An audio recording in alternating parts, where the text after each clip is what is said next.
సౌందర్యలహరి 19వ శ్లోకం.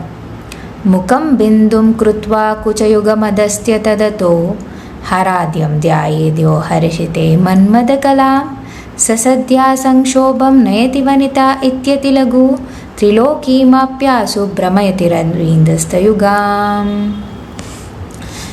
దీనికి అర్థం, అమ్మవారి యొక్క కంప్లీట్ స్వరూపం ఒక్కరికే తెలిసి ఉంటుంది.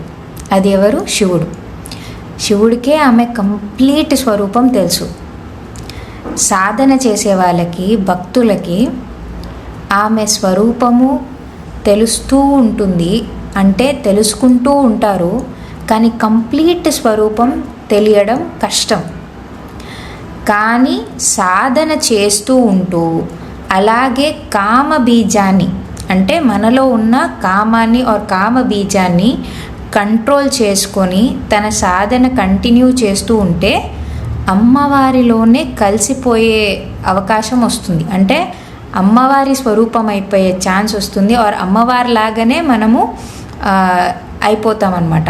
సో అలా ఈ శ్లోకంలో అంటే ఎలా ఆమెని ధ్యానం చేస్తే మనము ఆమె స్వరూపాల్లా మారొచ్చో అనేది చెప్పారు. శ్రీమాత్రే నమః.